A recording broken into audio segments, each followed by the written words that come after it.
नमस्कार साथियों, मैं विनोद कुमार यादव बीड़ा वर्नी की सामायिक पर आपका स्वागत है।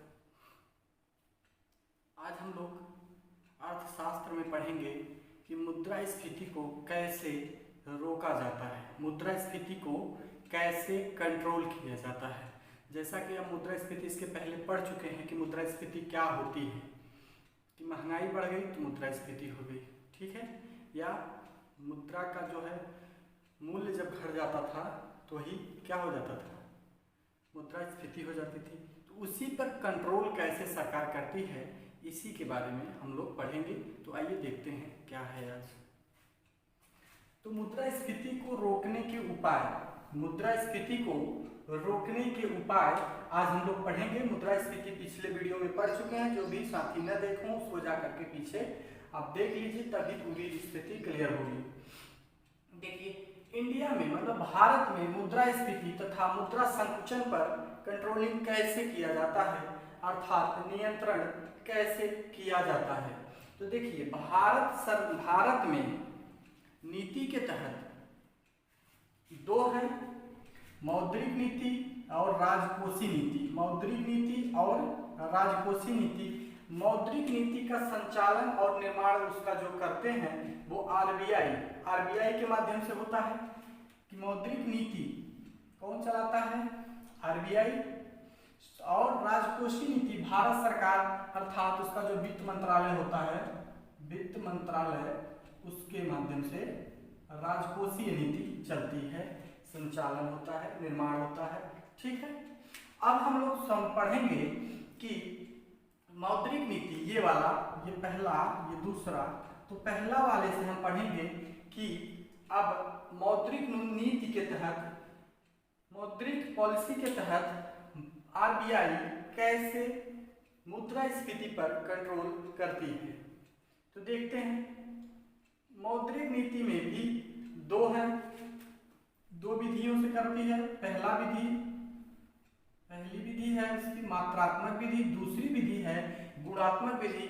अब हम पहले मात्रात्मक विधि पढ़ेंगे, फिर गुणात्मक विधि आपको बताएंगे।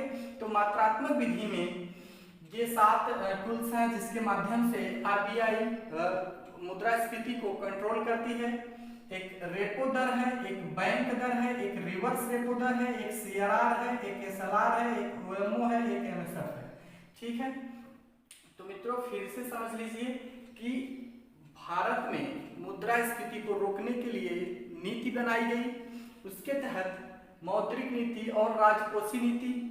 मौद्रिक नीति का निर्माण संचालन आरबीआई करता है, राजकोषीय नीति या वित्तीय नीति का संचालन भारत सरकार अर्थात वित्त मंत्रालय करता है। अब उसके तहत हम देखेंगे, सबसे पहले देखेंगे कि मौद्रिक नीति के तहत कैसे मुद्रास्फीति पर कंट्रोल पाया जाता है।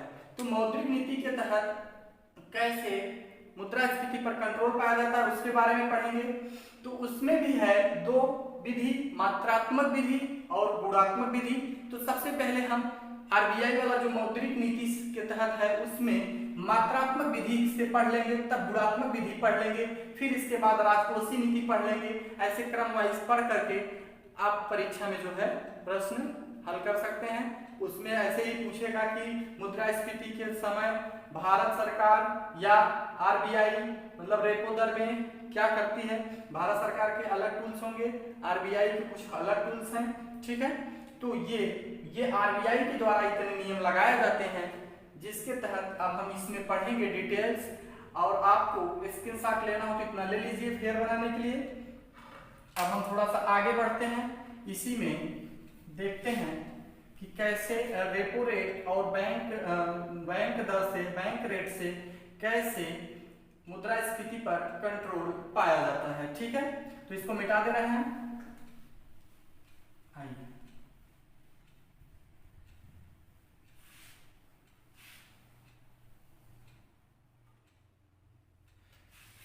पहले हम देखेंगे रेपो रेट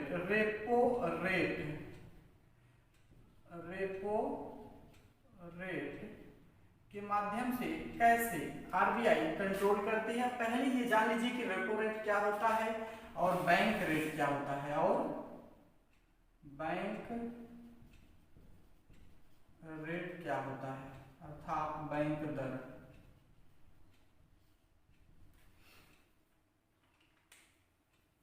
देखिए,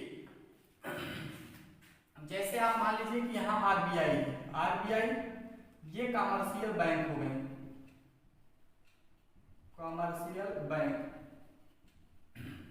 एज एसबीआई हो गया आपका, और जो भी कॉमर्शियल बैंकें हैं, पंजाब नेशनल बैंक हो गया, ऐसे कुल बैंक जो भी बैंकें हैं, यूनियन बैंक हो गया, ठीक है। ये जो बैंकें हैं ये कॉमर्शियल बैंक के अंतर्गत आती हैं, और यहाँ पर आरबीआई है।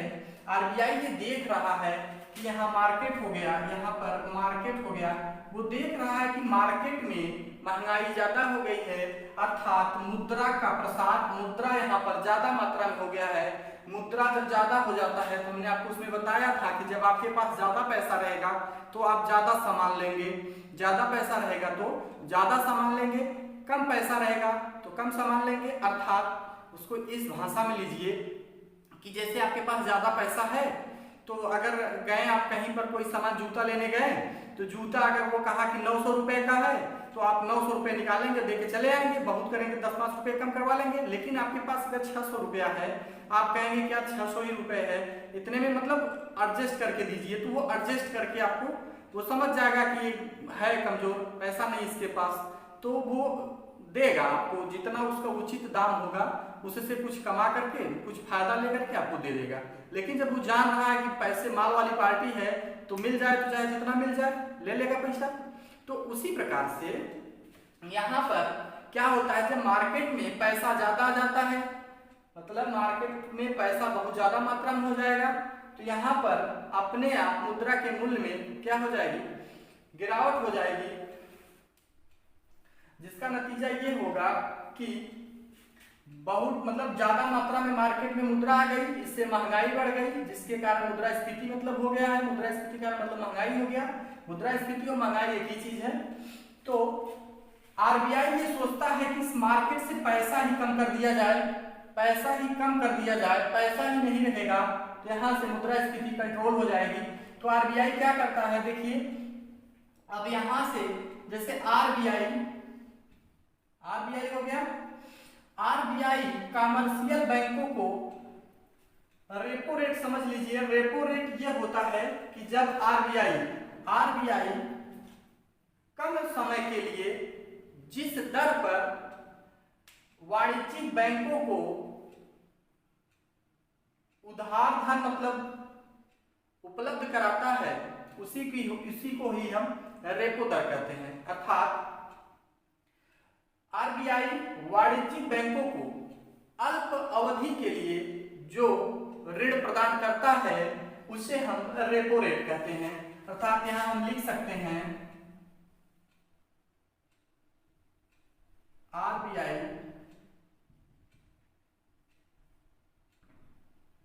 जिस दर पर अल्पकालिक समय के लिए वाणिज्यिक बैंकों को ऋण प्रदान करता है, उसे ही रेपो रेट कहा जाता है, उसे ही रेपो रेट कहा जाता है। अब बैंक रेट भी समझ लीजिए, तब इसको समझाते हैं, बहुत कायदे से आपको समझ में आ जाएगा। अब इसका जो हो जाता है कि आरबीआई जिस दर पर दीर्घकालिक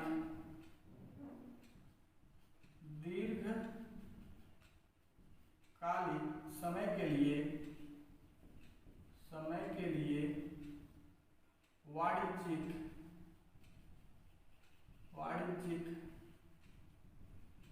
बैंकों को ऋण प्रदान करता है, उसे ही बैंक दर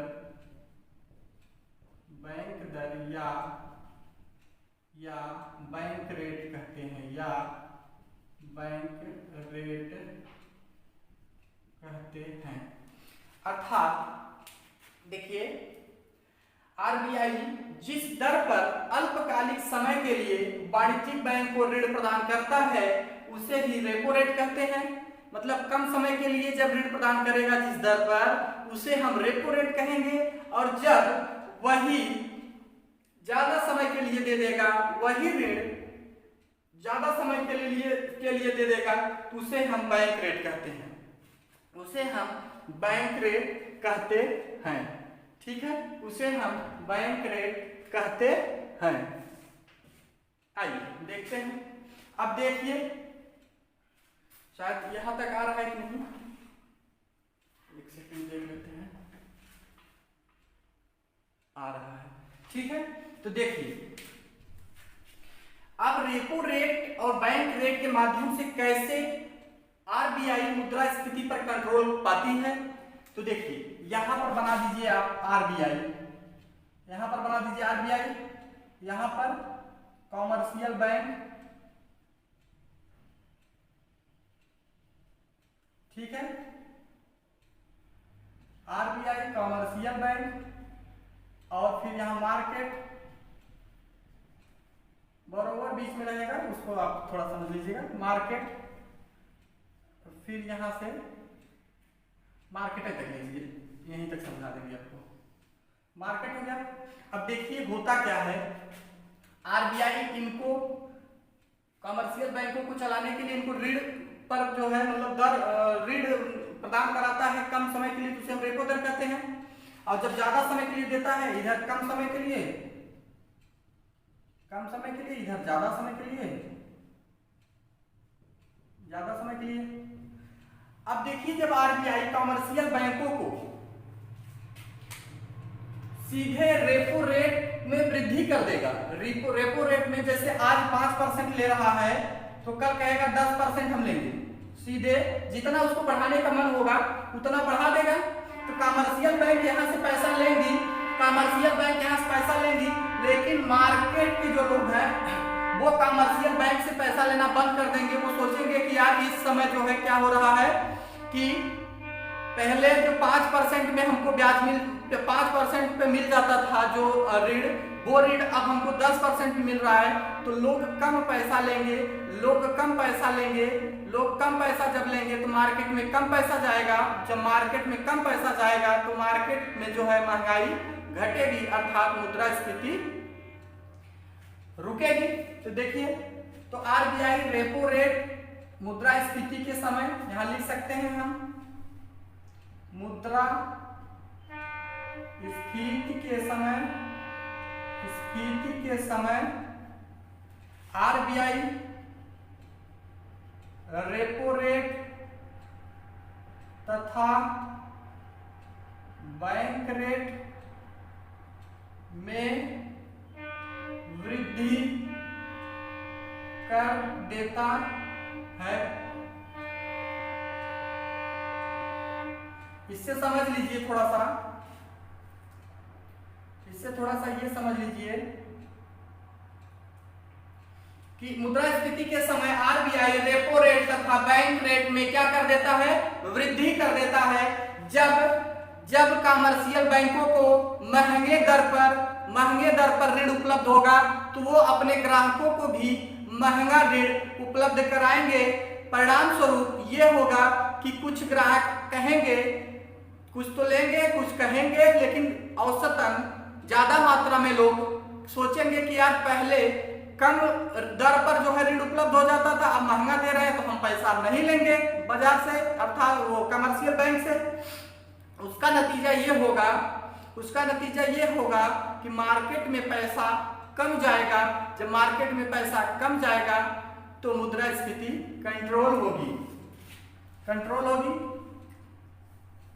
ठीक है, यहां से आप लिख सकते हैं रेपो रेट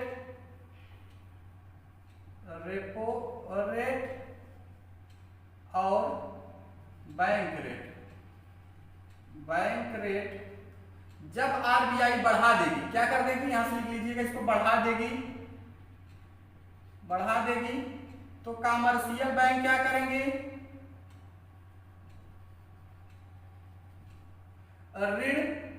ऋण जो है जब बढ़ जाएगा तो ये कम पैसा लेंगी, ये क्या करेंगी, कम ऋण लेंगी,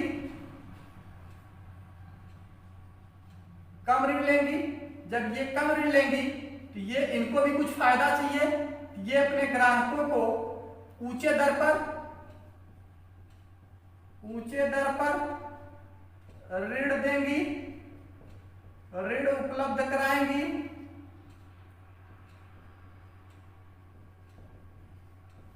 अब नतीजा इसका क्या निकलेगा कि लोग महंगा दर पर लेने से जो है बचना चाहेंगे, लोग कम ऋण लेंगे। जब लोग कम ऋण लेंगे तो फिर क्या होगा, मार्केट में पैसा कम हो जाएगा, मार्केट में, बाजार में पैसा या रुपया, पैसा कम हो जाएगा, और जब पैसा कम हो गया तो मुद्रास्फीति क्या हो गई, कंट्रोल हो गई। तो इन्फ्लेशन कंट्रोल्ड, देखिए मुद्रास्फीति कंट्रोल हो गई कि नहीं, मुद्रास्फीति कंट्रोल हो गई, मुद्रास्फीति कंट्रोल हो गई, ठीक है। अब अगर यही मुद्रा संकुचन रहता, तो इसमें क्या करता, थोड़ा सा जो है और ऋण दर जो था, जो जिस दर पर वो अल्पकालिक ऋण दे रहा था, दीर्घकालिक ऋण दे रहा था, उस दर को और थोड़ा घटा देता। जब थोड़ा घटा देता तो कमर्शियल बैंक ज्यादा उससे ऋण लेती, और जब कमर्शियल बैंक ज्यादा लेती तो लोग भी उससे ज्यादा वो और थोड़ा सस्ते दर पर देता अपने लोगों को, अपने ग्राहकों को, तो ग्राहक ज्यादा मात्रा में पैसा ऋण लेते।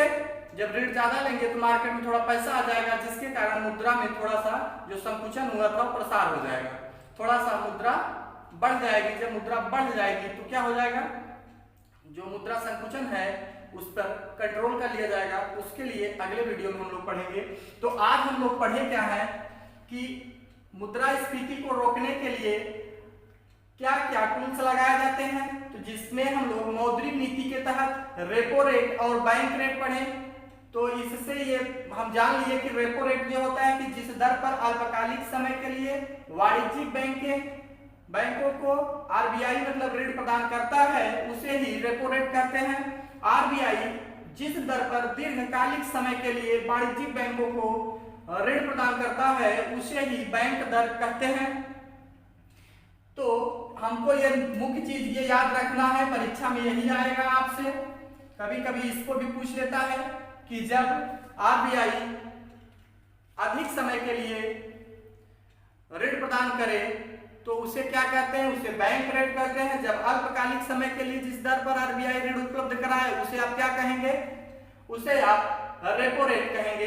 ये भी प्रश्न आया है, ये भी प्रश्न इंपॉर्टेंट हो गया आपका, मोस्ट इंपॉर्टेंट में रखिएगा, मोस्ट इंपॉर्टेंट। इसके बाद ये यहां से भी मोस्ट इंपॉर्टेंट प्रश्न आता है कि मुद्रास्फीति के समय आरबीआई रेपो रेट तथा बैंक रेट में क्या करता है। तो मुद्रास्फीति के समय रेपो रेट तथा बैंक रेट में आरबीआई वृद्धि कर देता है। आरबीआई क्या करता है, वृद्धि कर देगा। जैसे ही वो वृद्धि कर देगा, कमर्शियल बैंक कम लेंगे उससे ऋण, कम लेंगे ऋण, नतीजा ये निकलेगा कि वे अपने ग्राहकों को ऊंचे दरों पर ऋण उपलब्ध कराएंगे, जिससे ये हो जाएगा कि उसके ग्राहक ऋण लेने से इनकार करेंगे, कम लेंगे। जब ऋण कम लेंगे तो मार्केट में पैसा कम जाएगा, नतीजा ये हो जाएगा कि मुद्रास्फीति कंट्रोल्ड हो जाएगी। तो मित्रों, आशा करता हूं आज जितना मैंने पढ़ाया आपको वो समझ में आया होगा। यदि समझ में आया हो तो लाइक, शेयर और सब्सक्राइब अवश्य करिए। जो भी नए फ्रेंड्स हैं वो सब्सक्राइब अवश्य करें कृपया, और आप लोग थोड़ा इसको शेयर वेयर करिए और कमेंट्स भी करिए, ताकि इससे हमको मोटिवेशन मिले और हम वीडियो डाल सकें। आप नहीं कमेंट्स करेंगे तो मोटिवेशन नहीं मिल पाता है, जिससे थोड़ा सा एनर्जी लो होती है। जब एनर्जी आप देंगे, आपके वजह से एनर्जी मिलेगी तो और मजा आएगा। तो आज के लिए बस इतना ही। बहुत बहुत धन्यवाद।